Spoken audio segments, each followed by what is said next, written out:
ह्या जिल्ह्यामध्ये मात्र 12 तारखेला जिल्ह्याच्या काही काही भागामध्ये तुरळक ठिकाणी पाऊस पडलेला अशा घटना दिसतील म्हणून हा अंदाज लक्षात म्हणते कोणी की या परभणी जिल्ह्यात या ठिकाणी पाऊस झाला असं 12-13 तारखेला शेतकरी म्हणते म्हणून हे लक्षात घ्यायचं. सर्वदूर पडणार नाही पण पाऊस मात्र विदर्भ मराठवाडा आणि पश्चिम महाराष्ट्राकडं मात्र 12 तारखेला काही जिल्ह्यामध्ये म्हणजे 11, 12, 13, 14च्या दरम्यान येणार आहे म्हणून हा अंदाज लक्षात घ्यायचा. आणि त्याच्यानंतर राज्यभर सांगायचं झालं तर उत्तर महाराष्ट्राकडे देखील तुरळक ठिकाणी थेंब येणार आहेत, त्याच्यानंतर विदर्भात देखील येणार आहेत म्हणून हे लक्षात घ्यायचं.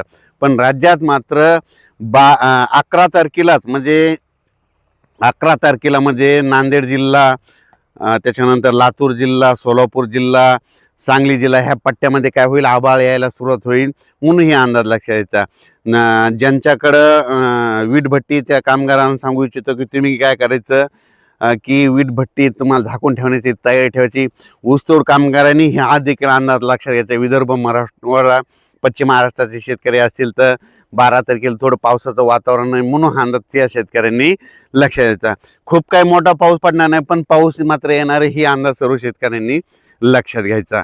त्याच्यानंतर राज्यातल्या सर्व शेतकऱ्याला सांगू इच्छितो की बऱ्याच शेतकऱ्याचे असे फोन येतात की 2026ला दुष्काळ आहे का, पण शेतकऱ्याला सांगू इच्छितो की 2026ला 72 सारखा दुष्काळ वगैरे काही पडणार नाही. फक्त मी काय म्हटलो की 2026ला पहिलं म्हणजे 1 वर्षापासून सांगतो की 2026ला फक्त पाऊस कमी पडणार आहे, सरासरी इतका पाऊस पडणार, मात्र पिकाला लागेल तसा पाऊस पडणार आहे आणि परतीचा पाऊस मात्र जास्त पडेल म्हणून हा अंदाज सर्व शेतकऱ्यांनी 2026चा शेतकऱ्यांनी लक्षात घ्यायचा.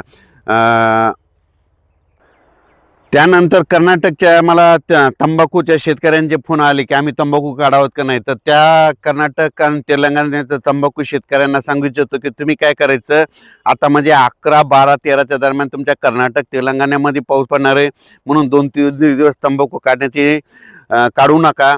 त्याच्यानंतर कर्नाटक तेलंगणाचे तुरीवाल्यांचे फोन आले शेतकऱ्याचे, तुम्ही आता जर काढायचे असेल तर 9-10 आज आणि उद्याचे दिवस तुम्ही काढू शकता. 12-13च्या दरम्यान मात्र तुमच्या तिकडे देखील पाऊस येणार आहे म्हणून हा अंदाज लक्षात घ्यायचा. त्याच्यानंतर नाशिक जिल्हा, त्याच्यानंतर सोलापूर जिल्ह्यातल्या, त्याच्यानं अहिल्यानगर जिल्ह्यातल्या कांदा शेतकऱ्यांचे फोन आले की आमची कांदा काढणी चालू आहे तर काय करायचं, तर त्यांना मी म्हणतो की आज आणि उद्याचे दिवस काढा. मग आता 11 आणि 12 तारखेला कांदा काढलेला वाटल्यास झाकून ठेवा, नसता थोडा वेळ थांबवा, नसा 12-13 तारखेच्या नंतर करा म्हणून हे लक्षात घ्यायचं. म्हणजे कारण की काय होईल थोडाफार पाऊस येईल पण शेतकऱ्याचं नुकसान होईल म्हणून हे तुम्हाला या मेसेजद्वारे सांगू इच्छितो. आणि राज्यातल्या सर्व शेतकऱ्याला सांगू इच्छितो की राज्यामध्ये आता म्हणजे ह्या 12 तारखेपासून राज्यामध्ये आता थंडीचा जोर थोडा कमी होईल पण रात्री आणि त्याच्यानंतर काय होईल ढगाळ वातावरण राहणार आहे म्हणून वेलवर्गीयासाठी आनंदाची बातमी, ऊस जे लागवड करणाऱ्यासाठी आनंदाची बातमी. त्याच्यानंतर हरभरा असो या हरभऱ्याला ज्यावेळेस आभाळ येईल त्यावेळेसच गर्भधारणा होती म्हणून हरभरा शेतकऱ्यासाठी देखील आनंदाची बातमी. फुलं देखील जास्त लागणार आहेत आभाळ आल्याच्या नंतर. त्याच्यानंतर खास करून तुम्हाला एक यावर्षी सांगू इच्छितो, ज्या वर्षी बोरीच्या झाडाला बोर जर नाही जास्त आले की समजायचं त्यावर्षी ज्वारीचं पीक धोक्यात राहतं म्हणून हे लक्षात येतं. योगायोगाने यावर्षी तुम्ही बघा बोरीच्या झाडाला बोर नाही तर त्याच्यामुळे ज्वारीचं पीक कमी आहे.